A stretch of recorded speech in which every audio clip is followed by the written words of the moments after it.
Hello friends, my name is Col Ganesh Babu. I'm from the army background and I wish to start a series called Harmony in Relationship, Sambandho Mein Madhurta. Basically, almost with 8.5, 9 years of my counseling experience and relationship management session that I've conducted and my own experience from my married life, I have decided to share my thoughts on relationship and building harmony in relationship. Before we start, a very fundamental truth about relationship is any relationship is not based on how two people speak with each other or how two people behave with each other. The way I speak to you or the way I behave with you is a social mask, is a learned mask. But the truth about any relationship is how I think about you. If there is impurity in my thinking about my partner, that relationship is superficial, it will be lacking depth. Whereas if there is purity in my thinking towards my partner, that relationship is going to survive. It will stand all test of time and it does not matter how I speak or how I behave. Fundamentally, there is purity in the thinking. So let me again say it. Any relationship is not based on how we speak with each other or how we behave with each other, but the basis of any relationship is based on how we think about each other. So there is a case that we must look into our own relationship and find out if there are any issues which is affecting the way I'm thinking about each other. Now, I've shown these two people. It can be husband, wife, it can be a daughter, son, it can be professor and a student. If you're holding kachra, sada walu inside your head, that will influence the way you're thinking and it will affect your relationship. You can act as much as you want, but deep inside you are dissatisfied because of the sada alu that you're holding. Now the nature of sada alu can depend upon people to people. So unless we know the mechanism to clear this sada alu inside our which is affecting our thinking pattern, our relationship is going to suffer. So there is a case that we must carry out a little introspection, inward looking, to find out what is the strength of our relationship and how do I see my partner in terms of the way I think deeply for my partner. Now what does the word harmony implies? Now harmony is an English word which is actually applicable to English जो museum अपना music होता है उसके जो different instruments होते हैं उनके बीच में एक synchronization, लय ताल, सामंजस्य. So in case of relationship, when there is सामंजस्य, it becomes very, very smooth and very meaningful. Today, unfortunately, relationships that are supposed to be the most beautiful part of our life has become the most stressful part of our life because somewhere the lay tal is broken. So when the lay tal is there, the families become beautiful. So look at this. Look at this, 6 people on the motorcycle with a kutta also, complete harmony. But at the same time, when this harmony is disturbed, it creates a lot of problem in society. So if you see the consequences of disharmony or holding sadawa alu inside our head, today all relationships are in stress.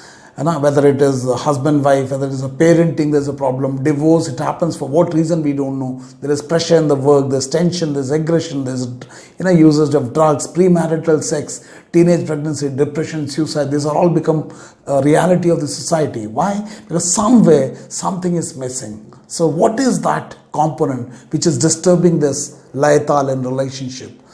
Now, before we understand this, let us understand the different levels on which relationship operate. So I'll be more predominantly focusing on a husband-wife relationship. But before we understand a husband-wife relationship, let us first understand the different levels of relationship. The first and the most fundamental level of relationship is my relationship with myself. That is, how do you relate with your own self? It can also be understood as the self-concept or the self-esteem. So if I don't respect myself, if I don't love myself, it becomes difficult for me to love others. And when I don't love myself, there's a deficiency of love in me which I'll be searching for outside me.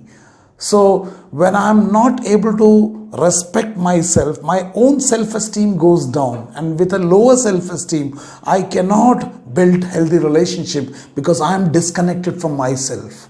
मैं एक भिखारी की तरह अपने आप से ना संतुष्ट होने के कारण I'll be looking for respect, love, acceptance outside me, because essentially I don't accept myself. So my relationship with myself becomes a foundation on which other relationships are built. So we will see the impact of low self-esteem on relationship and in day-to-day life. But before that, let's see the various other levels. So first is your relationship with yourself. So you should be satisfied with your own self, with all your flaws and all your strength. You should accept yourself.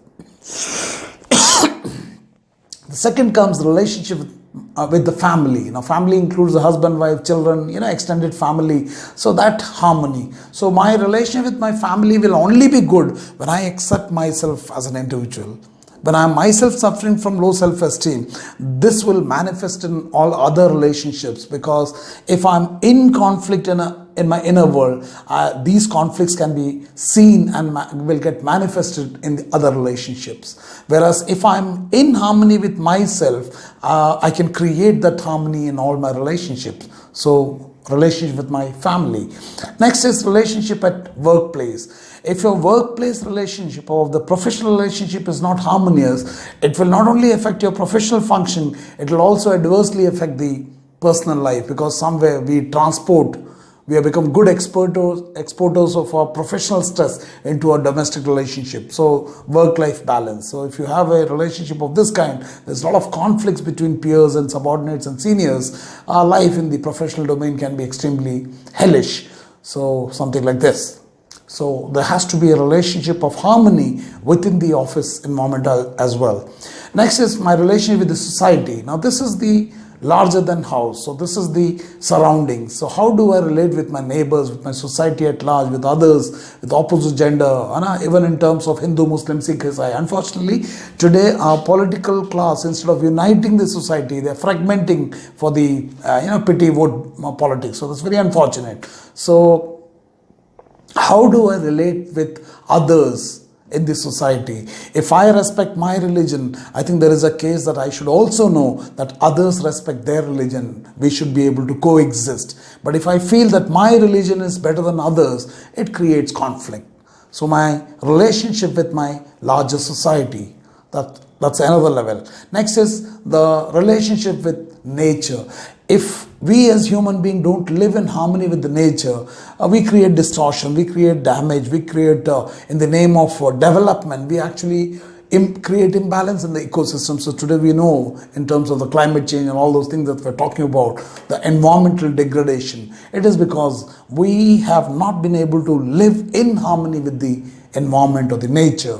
So that's the next level. And the last and the biggest and the highest level is my relationship with the Supreme, the God. It's not about Hindu, Muslim, Sikh, Isai, Ram, Rahim. I'm not talking about that. It is the fundamental belief there is in the power that is much above us, and how do I relate with that? So there is this Supreme power. If you can understand this nature of this, and if you can create a strong relation between you and the Supreme power, I think all other levels comes automatically in balance. So we will see them in detail once we move further from here. Now, coming back to the institution of marriage, like any big building that you have to create, it must have a strong foundation. Similarly, our institution marriage in Hindu philosophy, we call it Ardh Nareshwari, Adha Nar, Adha Nari. This also cannot be built without a foundation. It has to be based on some fundamental foundation. And the foundation of a strong marriage is based on trust. In fact, if you ask me what is more important, trust or love, I'll say trust is more important than love. So trust, vishwas, mutual respect. My ability to respect my partner the way I want to be respected by her. जिस तरह से मैं अपने आप को respect करना चाहता हूँ, मैं चाहता हूँ कि मेरा पार्टनर मुझे रेस्पेक्ट करे. Similarly, there is an expectation. So give and take relationship. So when I respect her, she will respect me. It's a mutual give and take relationship. Acceptance. My partner will have some strength. She will also have some weaknesses. Similarly, I'll have some strength. I'll have some weaknesses. We must collaborate with each other and not compete with each other. There is no point feeling superior to the other, because you don't need to be competitive with each other. You have to be collaborated. A husband and wife relationship should be like fish and water, not like fish and fisherman. So when you live like fish and water, you complement each other. But when you live like fish and fishermen, you're constantly in a lookout to put the other person down. So that's a very damaging way of leading a married life. Next is love and care. Unless there is love and care, this is an emotional need. It exists in a husband-wife relationship. The relationship cannot flourish. The husband is responsible for the emotional well-being of the wife, and similarly the wife is responsible for the emotional well-being of the husband. And when both of them are able to fulfill these requirements, it can be extended to the larger family, that is including the kids and the extended family. But in case if one makes his or her need of these love and care more than the other, it creates disturbance. So one has to be very, very careful that every action that you take or you don't take, it has an influence on the other side. So if you can understand how my behavior is affecting the emotional health of the partner, you can always regulate your behavior. But if you can become blind to that, you will create disharmony in the relationship. Without open communication, no relationship can survive, including husband and wife. Husband and wife is a very fundamental, very strong relationship, and honest and open communication is very, very essential for building a healthy relationship. Otherwise, in the name of pleasing others, or maybe for whatever reason, if you start suppressing your emotion, at one stage it will explode and will create a volcanic effect in the relationship. So it must be utmost importance, and both the husband and wife must give the space to the partner so that he or she is able to express the emotions that are happening inside, so that there's always lightness in relationship. Otherwise, relationship will become like a pressure cooker where each one is getting suffocated because of the large unresolved conflicts and unresolved expressions inside. So open communication is key, very fundamental to any relationship, and we'll talk about more. Empathetic listening. Unless a husband and wife communicate and with an intention to understand each other, that is empathetic listening, it will be a very, very superficial communication where you will never be able to go to the roots of your conflicts or your difference of opinion, resolve them, and it will be just a wishy-washy, surface level, superficial attempt to listen to each other. That will not work. So one has to be empathetic in your listening skills. Cooperation. A husband and wife cannot be competitive. They have to supplement each other. In today's changing role of the women, because of the professional growth, the women empowerment that's happening, the education, the kind of security, the kind of financial independence they've gained, you cannot expect the ladies to continue doing the age-old kind of, dada-dadi kind of a relationship. The husband has to be more adaptive to this empowered women of today's generation. Otherwise, if you expect that the women will continue to do along with whatever she is doing today, and she will be behaving the way our dadis and nanis have done, it will not happen. So you have to be more cooperative and collaborative as a couple. Only then the marriage can survive in today's changed roles of the women and the society and the needs of the hour.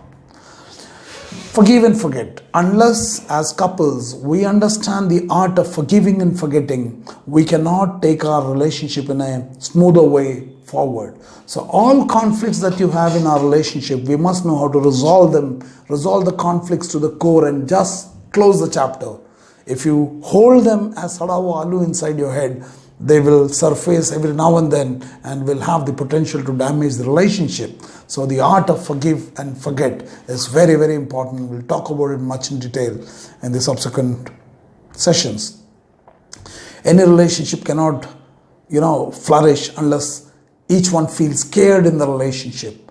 If one is given a feeling that I don't care what happens to you, this is a very, very disturbing factor for any relationship to blossom. This is an emotional need to be felt cared for by both partners. Tolerance, Sahanshilta. Many times there will be difference of opinion, many times there will be conflict, many times there will be clash of interest, many times there will be difference of opinion, many times you expect your partner to be behaving in a particular manner but you find it's happening in a different manner. But if all these issues becomes a triggering point for your creating disharmony, it will have consequences. So when one has a tolerance to these things, you will realize even when things are not happening your way, you will have the sahanshilta to adjust yourself to that moment and then realign your energies so that you can focus in building a relation back to normal. So communication, cooperation, tolerance, patience, all these things are very, very fundamental foundation for building any healthy relationship. Patience, I've already told you. Transparency, your actions and your words and your thoughts must be congruent. Unless there is transparency in your speech, in your thoughts, in your words and your action, you will always be creating ambiguity in the minds of the partner. So transparency means no action of mine is with an intention to hide something from a partner. There has to be an extremely open communication and a willingness to express your intention behind actions. If it is not there, the other person gets into a situation of assuming things, and when you start assuming things in relationship, assumption have no basis. It is the flight of fantasy and it will have consequences in a relationship. Next is mutual adjustment. When two people come, they are coming from different background, different parenting style, different experience of life, different socio-economic culture. And when these two people come, there will definitely be areas of conflict or areas requiring adjustment. So unless each partner is willing to adjust to each other, if they become adamant, if they become rigid, inflexible, it creates conflicts in relationship that can affect the marriage very, very severely. And last is emotional support. Now, two people, when they come together, one of the primary requirements is to get a sense of emotional security, financial security, physical security, and a feeling of being protected by each other. So emotional support, it's a responsibility of the husband to take care of the emotional dimension of the wife, and similarly the wife also should make sure that the emotional dimension of the husband is also taken care of by both parties. So this is a give and take relationship. And then, of course, unconditional love. Your love cannot be based on certain condition that if you do this, I'll love you. If you do this, I'll love you. If you give me big dowry, I'll love you. If you get me a big car, I'll love you. Now, that's conditional. So whenever there's a conditional relationship, when the condition vary, your relationship will vary. But when essentially you treat your partner as one, there is no condition and the love exists even when there are conflicts. So that's the various dimensions of marriage, and we can call it the foundation of marriage. So here is a couple. Now this is an Indian couple, over 100 years of married life. Their date of marriage was 11th December 1925. So it is 1925 today, more than almost 100 plus years of married life they have been into. So they married the same year when Margaret Thatcher was born, and Baldwin was the British Prime Minister. It is that back old. So they have survived. But unfortunately today, the marriages don't survive even for 4 years, 5 years, because the conflicts of interest, because of the Kam, Krodh, Lobh, Moh, Ahankar, ego, and various factors. So we'll see how did these marriages last so long? What were the essence of their relationship that they have survived it for so long? So we'll see that through this video. So if you want to understand the institution of marriage from today's context, we have got theme wedding, wedding planning and all those things. So big, huge, fat wedding. But immediately after the wedding, we get these kinds of thought. Did you marry the wrong person? So the couple is thinking, what did I get out of this relationship? मुझे इस संबंध से मिला क्या? Now this is a very, very wrong question to ask. A better question to ask if you want your marriage to work is, instead of asking what did I get out of this relationship, a better question would be, what did I give in this relationship? A relationship is not 50-50, 50% by husband and 50% by wife. It is 100% each. So 100% from husband, 100% from wife. So even if one person is less than 100, it is still better than still more than 100 because one of them is giving 100%. So this is the wrong question to ask. What did I get out of this relationship? Better question is, what did I give in this relationship? Actually, there are no right partners. There are only right attitudes. So if you can alter your attitudes, any relationship can be made beautiful. But when you become rigid, when you become inflexible, that creates a lot of disturbance in married life. If you see from a today's perspective, there are various issues in marriage that keeps troubling and that affects the foundation of the marriage, and it becomes very fragile marriage. Marriage that does not even last for 2 months, 3 months, less than a year, and breaks. So some of them are